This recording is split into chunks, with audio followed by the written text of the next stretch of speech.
اعوذ باللہ من الشیطان الرجیم بسم اللہ الرحمن الرحیم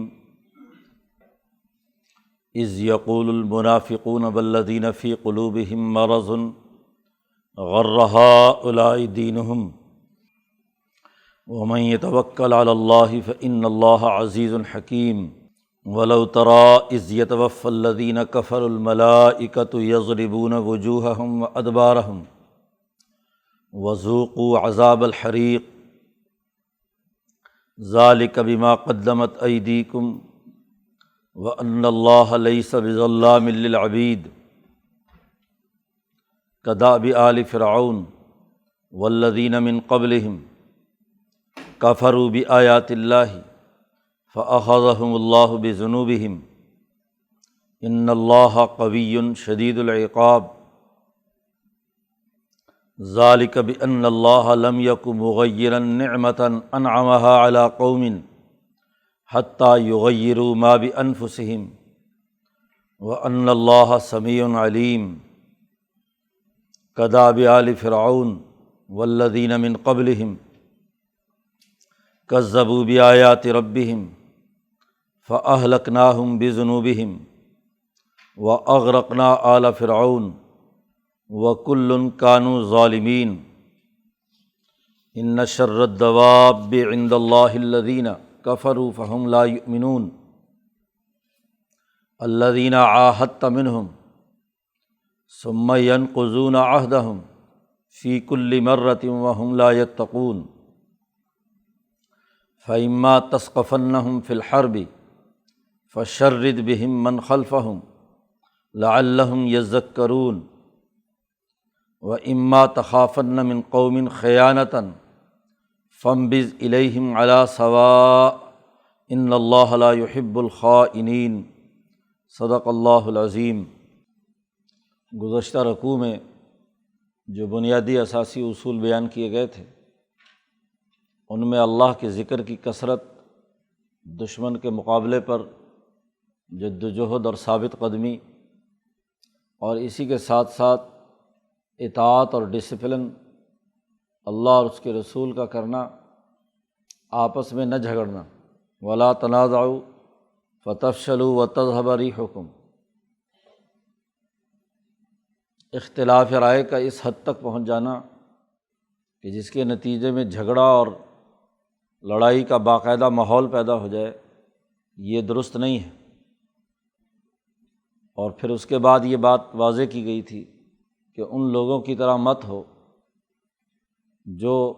اپنے گھروں سے تکبر اور غرور اور ریاکاری کی بنیاد پر نکلے تھے، بڑے بلند بانگ دعوے تھے۔ جھگڑا اسی وقت پیدا ہوتا ہے کہ جب بہیمیت، درندگی کی حد تک بڑھ جائے، تکبر اور اطراحٹ پیدا ہو جائے، دوسرے لوگوں کو حقیر سمجھا جائے، ان کا استہزاء اور مذاق اڑایا جائے۔ تو جب آپس میں اختلاف رائے اس نوعیت پر پہنچ جائے کہ دوسرے کو حقیر سمجھنا اور اپنے آپ کو بالا تر سمجھنا، دونوں فریق اگر یہی کردار ادا کریں تو جھگڑا ہوگا۔ تو ایک مثال تو دی ان لوگوں کی جو ابو جہل کی قیادت میں مکہ سے نکلے تھے، جن کا تکبر اور غرور فرعون کی طرح تھا۔ اس امت کا فرعون جو دوسرے لوگوں کو حقارت کی نظر سے دیکھ رہا ہے۔ دوسرے وہ لوگ ہوتے ہیں کہ جن کی بہیمیت اتنی طاقتور تو نہیں ہوتی کہ وہ تکبر اور غرور اور اطراحٹ کا مظاہرہ کریں، وہ منافقت کا لبادہ اوڑھتے ہیں بہیمیت کے کمزوری کی وجہ سے۔ ظاہری طور پر وہ ایمان یا اسلام کی قبول کرنے کا اعلان کرتے ہیں، لیکن اندر کفر موجود ہوتا ہے۔ ان میں یہ جرأت نہیں ہوتی کہ وہ اپنے اس اختلاف رائے یا اس جھگڑے کو اس نوبت تک پہنچائیں کہ براہ راست ٹکراؤ کا مظاہرہ کریں۔ یہ نفاق، جھگڑے کا سبب نفاق بھی ہوتا ہے کہ ظاہری طور پر آپ دوسرے کے ساتھ بہت خیرخواہ ہیں، لیکن اندر دل میں اس کے خلاف بغض اور عداوت، جھگڑا ہے، لڑائی لڑنا چاہتے ہیں، خفیہ مکر و فریب اور دھوکہ دینا چاہتے ہیں، نفاق۔ اور دل میں مرض، منافقت ہی سب سے بڑا مرض ہے، شروع صورت میں البقرہ میں بیان کیا تھا کہ ان منافقین کے دلوں میں مرض ہے، فزادہم اللہ مرضا، اللہ نے ان کے مرض میں مزید اضافہ کر دیا۔ اب یہ مذاق اڑانے کا ایک نیا طریقہ انہوں نے اختیار کیا۔ مدینہ سے جب 313 کی جماعت اپنے سے 3 گنا بڑے طاقتور دشمن کے مقابلے پر لڑنے کے لیے نکلتی ہے یا لڑائی کا میدان سجتا ہے، تو منافقین نے یہ مذاق اڑایا کہ یہ عجیب لوگ ہیں مسلمانوں کے خلاف، کہ ان کے دین نے ان کو غرور میں، تکبر میں مبتلا کر دیا ہے۔ یعنی جو حقیقت پسندانہ رائے ہے، جرأت اور دلیری ہے دشمن کے مقابلے میں، وہ جو کمزور طبیعتیں ہیں وہ اس کا مذاق اڑاتی ہیں اور اس کی بنیاد پر اختلاف رائے کو جھگڑے تک پہنچاتی ہیں۔ تو جھگڑے کا سبب نفاق کی حالت بھی ہوتی ہے۔ مولانا سندھی فرماتے ہیں کہ یہ 2 بڑے بنیادی مرض ہیں، یا تو اطراحت اور تکبر اور بہیمیت کے طاقتور اور غالب ہونے کے نتیجے میں، یا بہیمیت کے کمزور ہو کر مقابلہ نہ کر سکنے کے نتیجے میں اس طرح کا مذاق اور لڑائی اور اختلاف کی نوعیت پیدا ہوتی ہے۔ 2 ہی طرح کے انسان ہوتے ہیں۔ تو قرآن حکیم نے ان منافقین کا تذکرہ کیا کہ اذ یقول المنافقون، پہلے والے لوگ جو تھے اس کے لیے تو کہا تھا وَإِذْ زَيَّنَ لَهُمُ الشَّيْطَانُ أَعْمَالَهُمْ وَقَالَ لَا غَالِبَ لَكُمُ الْيَوْمَ مِنَ النَّاسِ، وہ وقت، وہ منظر پیش نظر رکھیے کہ جب شیطان نے ان کے اعمال مزین کر دیے اور انہوں نے تکبر اور غرور کا اظہار کیا۔ اب اس کا بھی آغاز اذ یقول المنافقون، جب منافقین نے یہ بات کہی، اور والذین فی قلوبہم مرض، اور جن کے دلوں میں مرض ہے، بیماری ہے، تکلیف ہے۔ اب اس کا اظہار بظاہر کھل کر مقابلے پہ آتے نہیں ہیں، لیکن مذاق اڑانے کے لیے کہتے ہیں غر ہؤلاء دینہم، ان کے دین نے ان کو غرور میں مبتلا کر دیا۔ حقیقت پر مبنی جو صحیح رائے کسی سچی جماعت کی ہوتی ہے تو کمزور طبیعت اس کو غرور اور تکبر سمجھتی ہے، حالانکہ وہی تو جرأت اور ہمت کا وقت، وہی تو دشمن کے مقابلے میں کردار ادا کرنے کا وقت ہے۔ تو یا تو پس ذہنیت کے لوگ ہوتے ہیں یا درندہ صفت لوگ ہوتے ہیں۔ کچھ پر شہوات کا غلبہ ہوتا ہے، یہ پستی کی علامت ہوتی ہے، اور کچھ پر درندگی کا غلبہ ہوتا ہے۔ تو انفس سبعیہ اور انفس شہویہ، یہ 2 ہی قسم کے لوگ ہیں جو جزوی اور انفرادی آراء کی بنیاد پر پورے اجتماع کو ملیہ میٹ کرنا چاہتے ہیں۔ انہی کے مقابلے میں رائے کلی کی اساس پر ایک معتدل اور متوازن سوچ کی ضرورت ہوتی ہے، نہ ادھر کی انتہا پسندی، پستی کا اظہار، اور نہ ہی تکبر اور غرور کا وہ حال کہ باقی انسانوں پر غرور کیا جائے اور ان کو مغلوب کر کے غلام بنانے کی کوشش کی جائے۔ اب یہ جو متوازن طرز فکر و عمل ہے، اس کے بارے میں ایک فریق یہ سمجھتا ہے کہ شاید یہ غرور کی حالت ہے۔ اللہ پاک نے اس کا جواب دیا کہ وَمَن يَتَوَكَّلْ عَلَى اللَّهِ، متوازن سوچ اور فکر کے ساتھ صحیح حقائق کی بنیاد پر حکمت عملی اختیار کرنے کے بعد جو جماعت اللہ پر توکل کرتی ہے، تو ظاہر ہے جو اللہ پر اعتماد اور بھروسہ ہے، اللہ کے دین کے غلبے کے لیے وہ جماعت نکلی ہے، تو یاد رکھو فَإِنَّ اللَّهَ عَزِيزٌ حَكِيمٌ، تو بے شک اللہ پاک بہت زبردست ہے، حکمت والا ہے۔ تو پہلے صحیح حکمت عملی سچی جماعت اختیار کرتی ہے تو اللہ حکیم ہے، اللہ کی حکمت، اللہ کا یہ جو وصف ہے اس کی حامل ہوتی ہے وہ جماعت، اور اللہ طاقتور ہے تو یہ جماعت بھی طاقتور ہے۔ اب اپنی طاقت کا مظاہرہ جا بجا ہر جگہ کرے، ایسا نہیں ہے۔ 13 سال مکہ مکرمہ میں تھے تو طاقت سنبھال کر رکھی، عدم تشدد کے اصول پر اپنے آپ کو مضبوط اور منظم کیا، اور اب مدینہ کی ریاست قائم ہوتی ہے تو اب یہاں کی اجتماعیت ہوئی، تو اب حکمت کا تقاضا یہ ہے کہ وہ جو شیطانی طاغوتی قوتیں ہیں ان کا مقابلہ کیا جائے اور ان کو راستے سے ہٹایا جائے۔ تو حکمت اور طاقت دونوں کے توازن سے ہی دراصل سچی جماعت آگے بڑھتی ہے۔ تو اللہ کا یہ وصف ہے، اور اللہ کے دین کو غالب کرنے والی جماعت میں انہی اخلاق کا اظہار ہوتا ہے۔ تخلقوا باخلاق اللہ، اللہ کے یہ اخلاق اس جماعت کے اندر واضح طور پر نظر آ رہے ہیں۔ اس کو تکبر اور غرور سے تعبیر کرنا یا ان کے اوپر چڑھائی کر کے ان کو حقیر اور مغلوب سمجھنا، یہ دونوں انتہا پسندیاں ہیں، دونوں کے نتیجے میں تنازع اور جھگڑا پیدا ہوتا ہے۔ تو جماعت میں اگر اسی مزاج کے کچھ لوگ ہوں تو ان کو اپنے آپ کو کنٹرول کرنا ہے، اپنی اجتماعیت کو برقرار رکھنا ہے، توازن، حکمت عملی، طاقت اور قوت، تمام چیزوں کو سامنے رکھ کر جد و جہد اور کوشش کا راستہ اختیار کرنا ہے۔ وَلَوْ تَرَىٰ إِذْ يَتَوَفَّى الَّذِينَ كَفَرُوا، اب یہ دونوں گروہ حقیقت میں کیا ہیں؟ سچے دین اور متوازن راہ اعتدال کے دشمن ہیں، سچائی کے منکر ہیں۔ وہ جو تکبر اور غرور کے ساتھ حضور کے مقابلے میں آئے، اور یہ جو منافق اور جن کے دلوں میں مرض ہے، حقیقت میں یہ کافر ہے۔ ذرا تم اس منظر کو دیکھنا، لو ترا، اگر تو دیکھے کہ جب کافروں کی روح یہ فرشتے قبض کریں گے، فرشتے جب ان کی روح نکالیں گے تو یضربون وجوہہم وادبارہم، دلوں میں جن کے مرض ہے یا جو بطرم و ریاء الناس، تکبر اور غرور کی حالت میں ہے، ان کی جب روح قبض کریں گے تو ان کے چہروں پر اور ان کی پشتوں پر پٹائی کریں گے، ماریں گے۔ بدر کے وقت ان ابو جہل کے لشکر میں جو 70 بڑے بڑے سردار قتل کیے گئے، تو ان کی روحیں قبض کرتے وقت ان کا معاملہ یہ ہوا۔ تو یہ خاص واقعہ اس قاعدہ کلیہ کی کیا ہے؟ ایک جزئی ہے، ایک فرد ہے۔ تو جہاں بھی یہ لوگ جو کفر اور انکار کرنے والے ہیں سچائی اور حق کا، ان کی جب روحیں قبض کی جاتی ہیں تو ان کی پٹائی کی جاتی ہے۔ یضربون وجوہہم وادبارہم، کہ ذوقوا عذاب الحریق، اور وہ فرشتے کہتے ہیں انہیں کہ یہ جلانے والا جو عذاب ہے جہنم کا چکھو۔ وَذَلِكَ بِمَا قَدَّمَتْ أَيْدِيكُمْ، یہ اس کی وجہ یہ ہے کہ جو انہوں نے اس سے پہلے اعمال اللہ کے ہاں بھیجے ہیں، تم نے آگے بھیجا ہے جو کچھ، وہ اس کا نتیجہ ہے کہ یہ تمہیں اب سزا ملے گی۔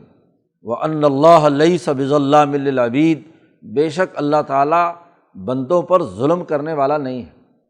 بہت زیادہ ظلم۔ جب اللہ طاقتور اور قوت والا ہے، اور اگر وہ ظلم کرے تو ظلام ہی ہوگا۔ عام انسان کا ظلم کتنا کو ہوگا؟ تھوڑا بہت، اور جو طاقتور ہے اس کو اگر بالفرض ظلم کرے تو بہت زیادہ ظلام ہوگا، مبالغہ ہوگا اس میں۔ لیکن یہاں کہا کہ اللہ کسی پر کسی طرح کا کوئی ظلم کرنے والا نہیں ہے، اپنے اعمال کا ٹھیک ٹھیک بدلہ تمہیں سامنے آئے گا۔ یہ لوگ جو انسانیت میں انتشار، جھگڑے، افتراق، تکبر، غرور، مرض میں مبتلا اور سچی جماعت کا مذاق اڑانے والے ہیں، یہ ایسے ہی ہیں جیسے فرعون کی جماعت کا دستور اور طریقہ کار تھا، جیسے ان کی عادت تھی۔ کدأب آل فرعون والذین من قبلہم، اور فرعون سے پہلے قوم عاد اور قوم سمود وغیرہ وغیرہ، قوم نوح، ان لوگوں کی بھی یہی عادت تھی۔ کیا عادت تھی؟ کفروا بآیات اللہ، انہوں نے بھی اللہ کی آیات کا انکار کیا تھا، نوح علیہ السلام پر نازل ہونے والے احکامات کا انکار کیا، ابراہیم علیہ السلام پر نازل ہونے والے صحیفوں کا انکار کیا، اسی طریقے سے تورات اور انجیل وغیرہ کا انکار کرنے والے لوگ تھے۔ تو فأخذہم اللہ بذنوبہم، اللہ نے ان کو ان کے گناہوں کی وجہ سے پکڑ لیا۔ نبی اکرم صلی اللہ علیہ وسلم نے فرمایا کہ موسیٰ کا فرعون اتنا ظالم نہیں تھا جتنا میرا فرعون تھا۔ اس فرعون کا لقب، ابو جہل کا لقب فرعون ہذہ الامہ، یہ کداب آل فرعون، اسی سے استنباط، اسی سے اخذ کیا گیا ہے کہ فرعون کی سی عادت اسی ابو جہل اور اس کے پورے لشکر اور اس کی اطاعت کرنے والوں کی تھی۔ ان اللہ قوی شدید العقاب، بے شک اللہ تعالیٰ بڑا طاقتور اور سخت عذاب دینے والا ہے۔ اور پھر یہ بھی اس لیے یہ جو قاعدہ بیان کیا ہے کہ جو بھی اللہ کی آیات کا انکار کرتا ہے اللہ اسے پکڑ لیتا ہے۔ تو اللہ پاک فرماتے ہیں ذالک بأن اللہ لم یک مغیرا نعمۃ انعمہا، اللہ پاک نے کسی پر کوئی نعمت کی ہو اور انعام دیا ہو تو اس نعمت کو کبھی نہیں بدلتا کسی قوم پر، جب تک کہ وہ خود اپنے نفسوں کے خلاف اپنی اس نعمتوں کو تبدیل کرنے کے لیے کردار ادا نہیں کرتے۔ اب فرعون کو حکمرانی دی، ریاست دی، اس دنیا میں بہت بڑی نعمت تھی، حکومت ایک بہت بڑی نعمت ہے، حکومتی سیاسی طاقت اور معاشی قوت انسانی بھلائی کے لیے ہونی چاہیے تھی۔ آخر اس حکومت کو بھی اعلیٰ ترین پیمانے پر، جسے آج فرعون چلا رہا ہے، یوسف علیہ السلام نے ہی منظم کیا تھا۔ اس کے نئے معاشی اور سیاسی اصول متعارف کرا کے مصر کی طاقت اور قوت بنائی تھی۔ تو یہ ایک نعمت تھی، اس نعمت کا تسلسل چلا آ رہا تھا۔ اب اس نعمت کو برقرار رکھنے کا صحیح طریقہ تو یہ تھا کہ اس نعمت کے مطابق انسانی بھلائی کے لیے اپنی حکومتی طاقت اور اپنے معاشی وسائل کا استعمال کیا جاتا۔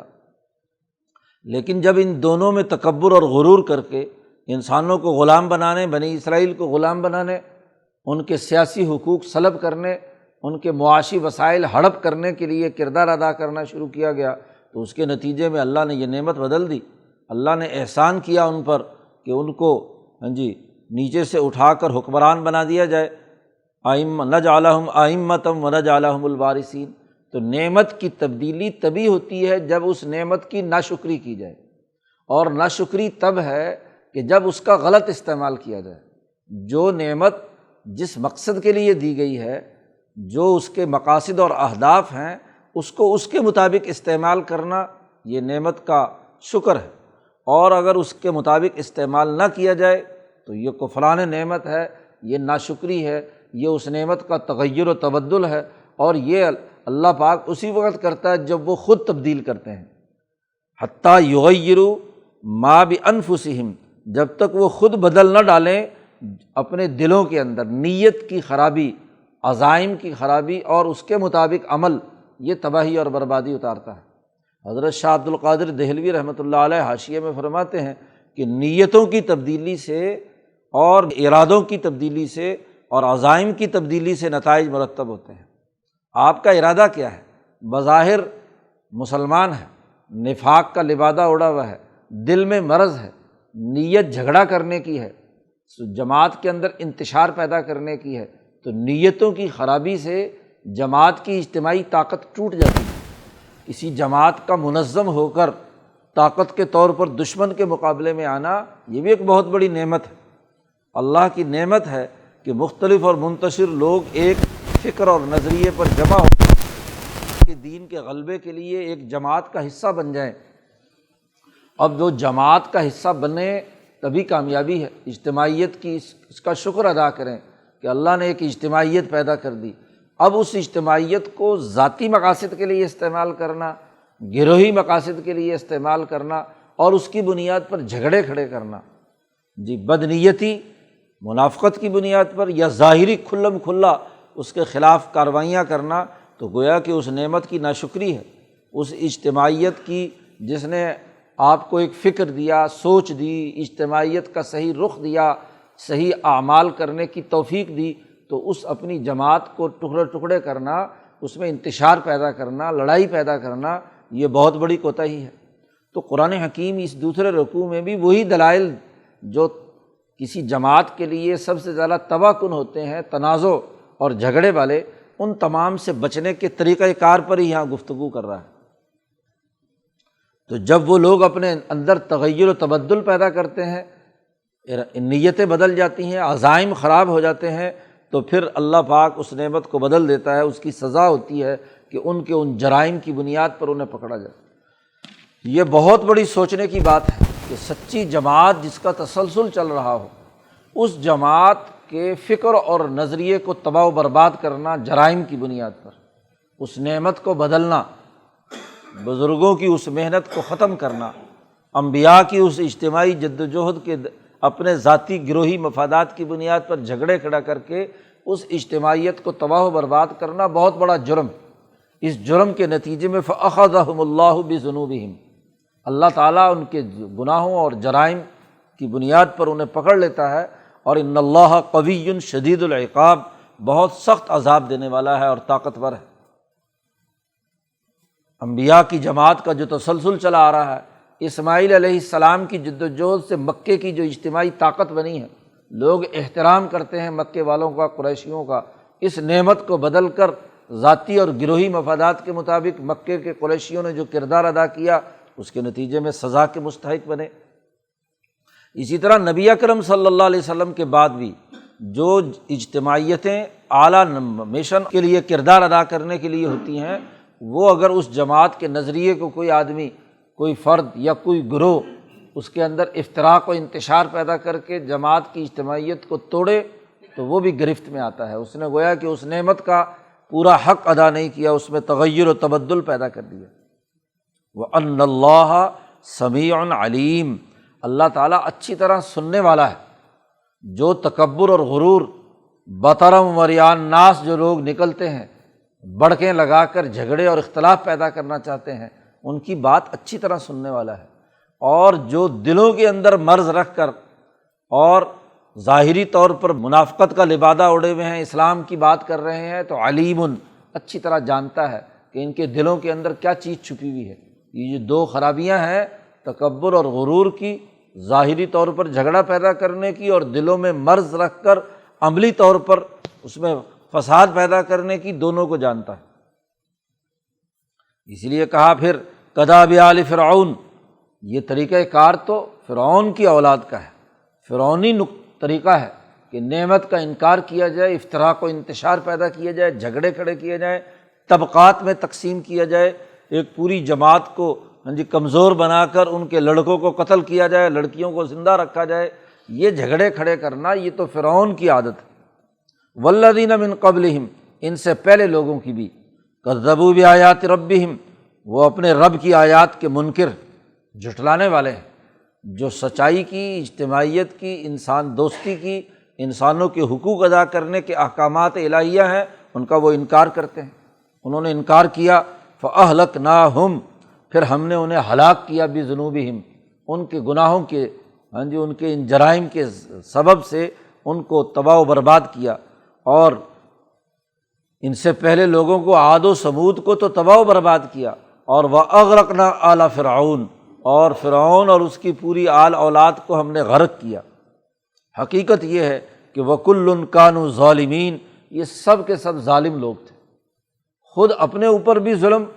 اور انسانیت پر بھی ظلم ڈھانے والے ہیں۔ اس نعمت کا انکار یہ ظلم ہے، اس کا حق ادا نہ کرنا، افتراق و انتشار پیدا کرنا، یہ بھی ظلم۔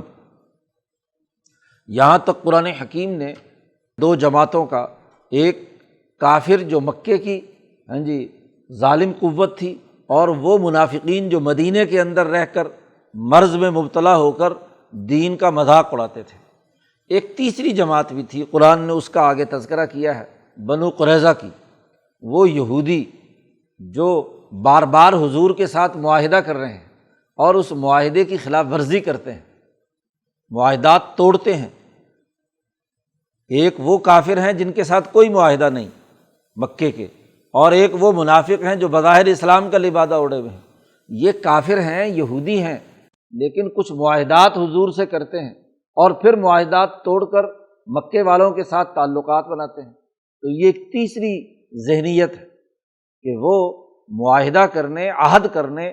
کسی جماعت کے اندر کسی آدمی نے خلاف ورزی کی اور خلاف ورزی کر کے پھر اس کے بعد کہتا ہے کہ اوہ میں بھول گیا،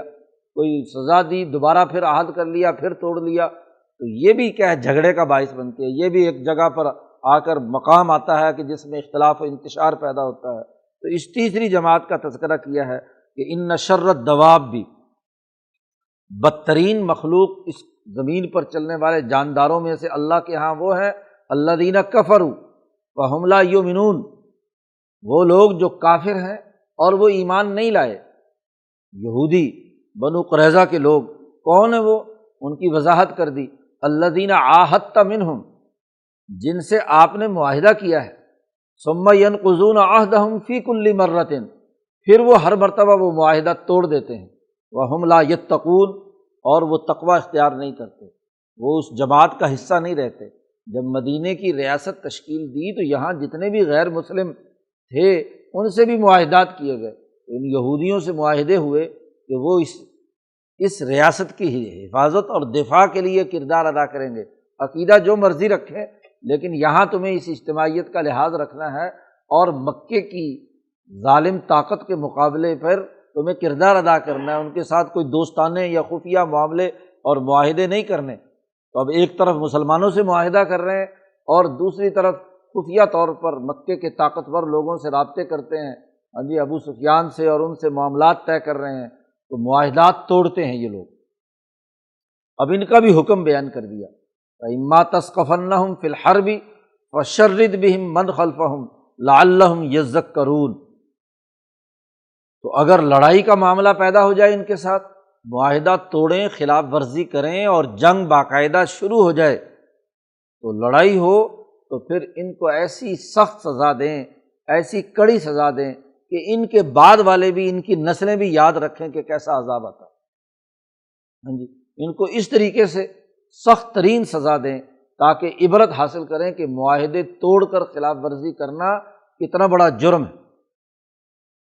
تو لڑائی کی حالت میں ان کی پوری طاقت توڑ دیں، ختم کر دیں۔ اسی لیے نبی اکرم صلی اللہ علیہ وسلم نے پھر سعد بن معاذ سے کہا کہ ان کا فیصلہ کرو، اور انہوں نے ایک ہی فیصلہ کیا کہ ان کے تمام مرد قتل کر دیے جائیں، ان کی تمام زمینوں اور جائیدادوں پر قبضہ کر لیا جائے۔ شرد بہم من خلفہم، ان کو سخت ترین سزا دیجیے تاکہ بعد والے لوگوں کے لیے بھی یہ ایک قسم کی نشانی بن جائے، لعلہم یذکرون، عبرت حاصل ہو۔ اب جماعت کو واضح طور پر حکم دے دیا گیا کہ جو معاہدات توڑے،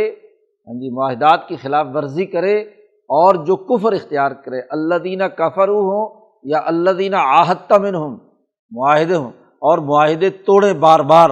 تو ان دونوں سے اگر نوبت جنگ کی آ جائے تو خوب سخت سزا دے کر ان کی اجتماعی طاقت کو توڑ دیا جائے، بکھیر دیا جائے۔ وَإِمَّا تَخَافَنَّ مِنْ قَوْمٍ خِيَانَةً، اور اگر آپ کو کسی قوم سے معاہدہ کیا اور آپ کو یہ ڈر محسوس ہوتا ہے کہ یہ لوگ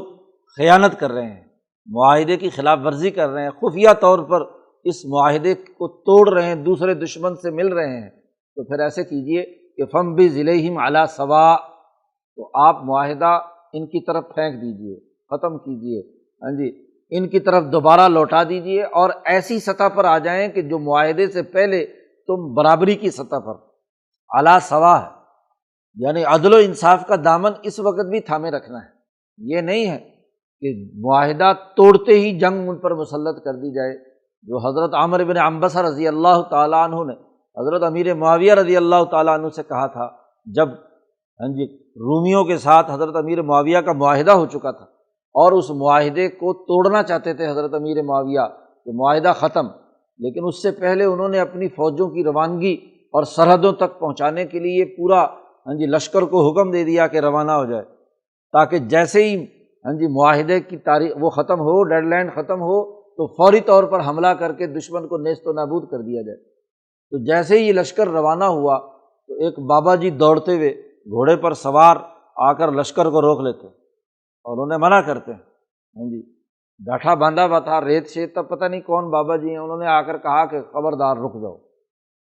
یہ خلاف ورزی مت کرو، معاہدہ توڑ کر ان کو اطلاع دو اور وہ بھی سنبھل جائیں، علی سواء، دونوں کی حیثیت برابر ہو،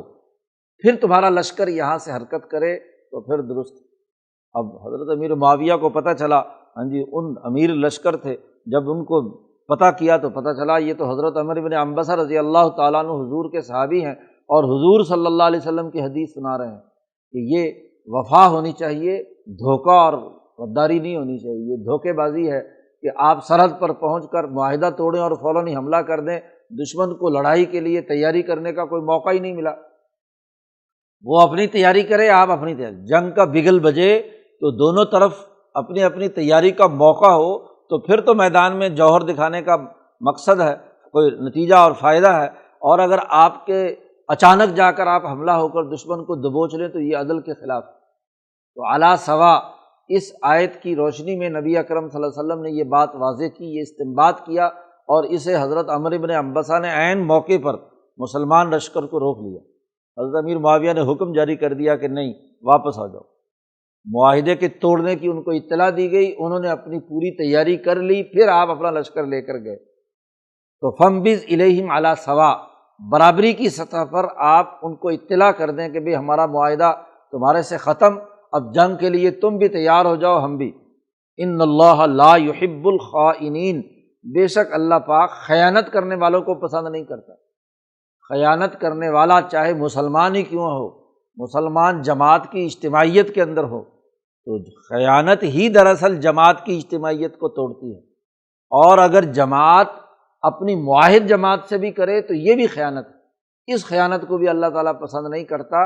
جن اعلیٰ مقاصد کے لیے جماعت بنائی ہے عدل و انصاف کی، تو ان اعلیٰ مقاصد کو پیش نظر رکھنا ضروری ہے۔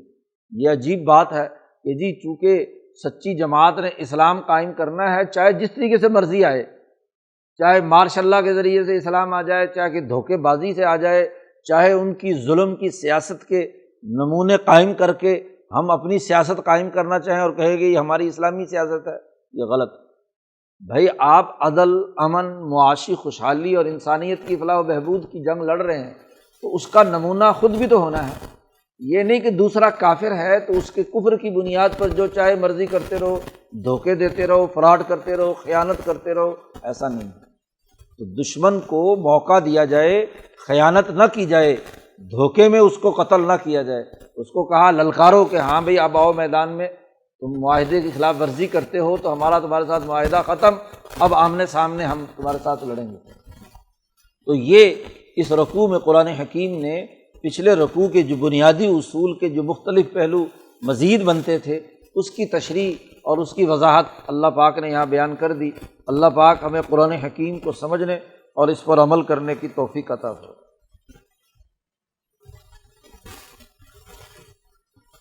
اللہ